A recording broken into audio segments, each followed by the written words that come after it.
Lumipas sa mahigit 100 taon. Ang bahay na minsan ay naging tahanan ng mga Alonzo, pagmamay-ari na ng mga Alberto. Nakapanayam ng GMA News si Ginoong Jerry Alberto habang kasagsagan ng issue tungkol sa demolisyon. Siya ang may-ari ng bahay, apo sa tuhod ni Jose Alonzo, ang bunsong kapatid ni Teodora Alonzo. This is not the house of Teodora Alonzo. Teodora Alonzo was not born here, although she is my grandmother. But this is not every house in the Philippines is heritage house. Teodora Alonzo was never born here. She was born in Santa Cruz, and the worst part pa nga, her birth certificate in Santa Cruz was turned down because of some family reason. Taong 2010 nang kumalat ang balitang ginigiba na raw ang mansyon sa Biñan. Umalma ang grupo ni na Dr. Santa Maria. Sila ang United Artists for Cultural Conservation and Development ng Biñan. Kami po ay nag-mount ng isang cultural protest upang ihayag ang kanilang mga opinyon sa issue na to para makiisa sa advocacy to save the Alberto House. Sa harap ng bahay ng mga Alberto, nag-alay sila ng musika at drama.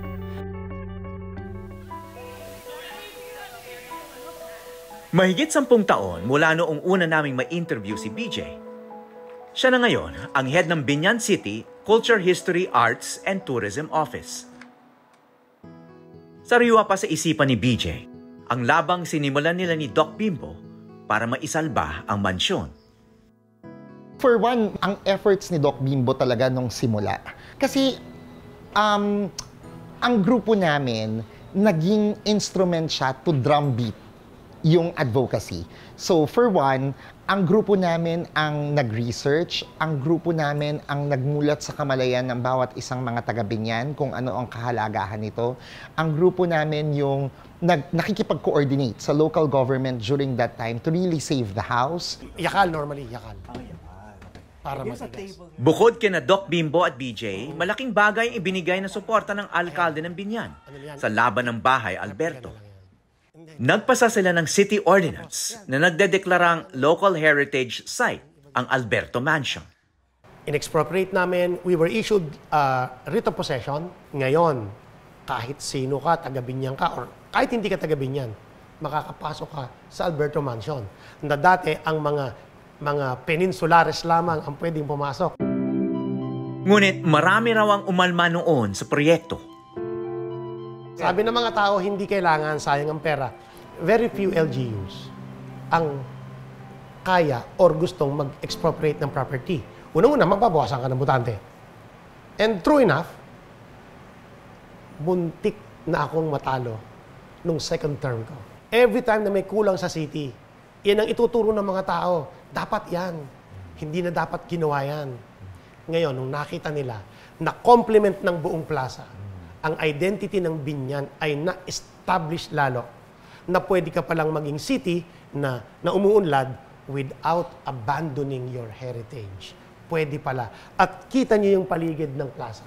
Nag-thrive lalo ang mga negosyo. Maging ako, hindi ako naniniwala noon na may pag-asang maisasalba pa ang mansyon sa Biñan. Pwede tayong magpaunlad nang hindi tinatalikuran ang ating nakaraan. Kaya nagulat ako noong taong 2019. Kinumbida ako ni Doc Bimbo para sa inaugurasyon ng naayos na bahay. This is quite a victory for one kasi it's the power of eminent domain na ginamit ng LGU para ma-save tong bahay. And hindi sa lahat ng pagkakataon ginagamit ang power of eminent domain for heritage conservation. Now, it's a testament of people power for heritage. Ang mga tao na sabay-sabay nagtulong-tulong para maipagmalaki, maipakipaglaban kung ano ang dapat sa Biñan at ano ang identity at kasaysayan ng Biñan. Gaano kahalaga yung naging papel ni Doc Bimbo Santa Maria dito sa pag-preserve, dito sa kilusan para manatiling nandoon yung building na yun? Talagang siya ang kinukonsulta ko. Siya ang kasama ko sa NHI, NCCA, sa National Museum. Siya ang kasama namin. Hindi ko inaasahang yun na pala ang huling beses na makikita ko si Doc Bimbo. Pumanaw siya sa liver cancer noong Abril 2020. 4 na buwan matapos ang inaugurasyon. Mahilig siya talaga sa mga antique. Yan talaga yung diyan siya masaya. Mahilig talaga siya sa kultura. Yung mga dati. Kaya yung sa Santa Cruz, kaya isipin mo doktor siya pero pumunta siya sa kultura. Kasi mahal niya talaga ang kultura eh. Noong time na yon, totally medyo masama na talaga siya nun. Pero pinilit pa niyang pumunta kahit na hindi nila nakikita na ang paa ni Doc nun eh magang-magana. Pero pinilit pa rin niya kasi nga yung advocacy niya, na kagustuhan niyang makita uli. So pumunta pa rin siya doon. Pero worst talaga yung condition ni Doc noong mga time na yun.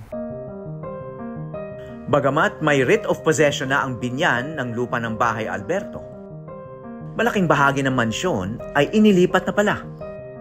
Saan kaya ito napunta?